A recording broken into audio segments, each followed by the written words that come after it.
না না, দেখতে পাচ্ছে না। সংবাদ মাধ্যমে না হলে তৃণমূল কিছু দেখতে পায় না। আমরা যখন সাইকেল চালাতাম তো টিউবের পাঞ্চের জলের মধ্যে চুবিয়ে দেখাতে হতো, সে তৃণমূল এরকম কানা টাইপের আর কি, জলে চুবিয়ে বা সংবাদ মাধ্যমে এলে পরে তবে দেখতে পায়, তাছাড়া দেখতে পায় না। রাজ্যের শাসক দল কানা, সংবাদ মাধ্যমে খবর প্রচারিত না হলে তারা দেখতে পায় না। জায়েন্ট সিং এর অবৈধ বাড়ি নিয়ে এমনই মন্তব্য করলেন বিজেপির রাজ্য সভাপতি তথা কেন্দ্রীয় প্রতিমন্ত্রী ডক্টর সুকান্ত মজুমদার। বরণ করে ব্রহ্মময়ী আশ্রমে এসে বিজেপির রাজ্য সভাপতি তথা কেন্দ্রীয় প্রতিমন্ত্রী ডক্টর সুকান্ত মজুমদার রাজ্যপালের মানালি মামলা থেকে শুরু করে জায়েন্ট সিং এর অবৈধ বাড়ি সব নিয়ে প্রশ্নের উত্তর দেন তিনি।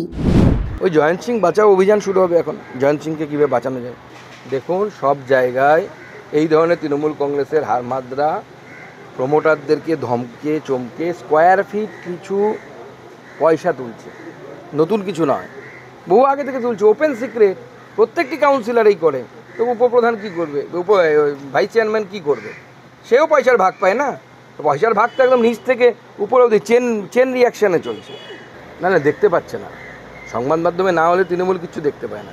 আমরা যখন সাইকেল চালাতাম তো টিউবের পাঞ্চের জলের মধ্যে চুবিয়ে দেখাতে হতো, সে তৃণমূল এরকম কানা টাইপের আর কি, জলে চুবিয়ে বা সংবাদ মাধ্যমে এলে পরে তবে দেখতে পায়, তাছাড়া দেখতে পায় না। দেখুন, আদালতের বিচার্য বিষয়। মাননীয় মুখ্যমন্ত্রী মহামহিম রাজ্যপাল সম্পর্কে যে ধরনের শব্দ ব্যবহার করেছেন তাতে মানহানি হয়েছে বলে তার মনে হয়েছে। স্বাভাবিকভাবে তিনি কোর্টের দ্বারস্থ হয়েছেন, তো সেই মানহানির মামলা এখন কোর্টের নির্দেশে চলবে। কোর্ট যা রায় দেবে সবাইকে মেনে নিতে হবে। তবে এটা ঠিক আমার মনে হয়, সাংবিধানিক পদে বসে মাননীয় মুখ্যমন্ত্রী যে পদে বসে আছেন, হাজারো গুণী মুখ্যমন্ত্রী, তো ওনার কিছু বলার আগে একবার 10 বার ভাবা উচিত কী শব্দ ওনার মুখ দিয়ে বেরোচ্ছে, তার ইম্প্যাক্ট কী, সোসাইটিতে তার ইম্প্যাক্ট কী হচ্ছে।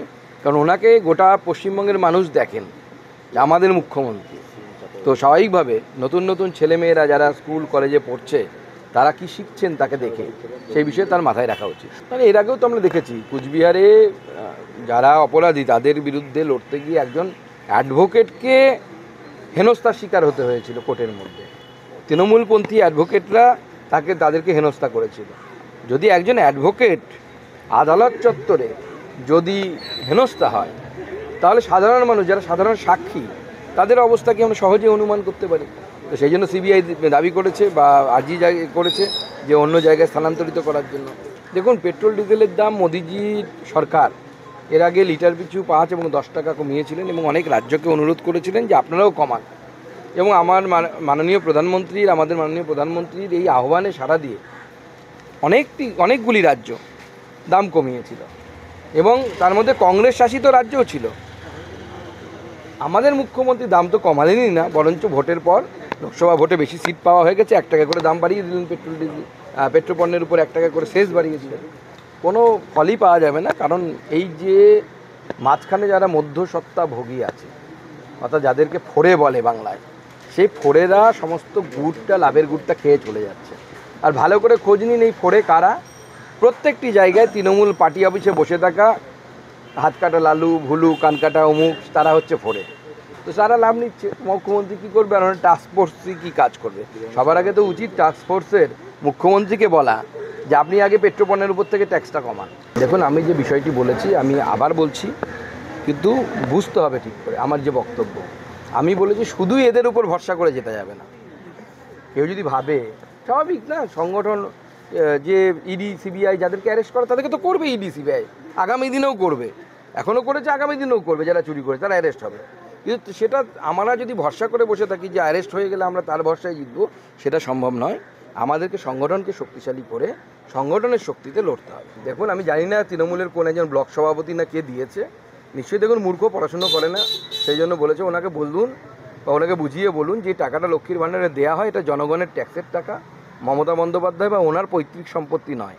অতএব এটা বন্ধ করার ক্ষমতা এবং অধিকার কোনোটাই ওনার নেই। চেষ্টা করে দেখতে পারেন, কোর্টে গিয়ে দুগালে দুটো থাপ্পড় মেরে নন্দলাল করে আবার লক্ষ্মীর ভাণ্ডার চালু করে দেবো আমরা, চিন্তা নেই। কৃষ্ণা পালিতের রিপোর্ট, নিউজ বঙ্গ টাইম।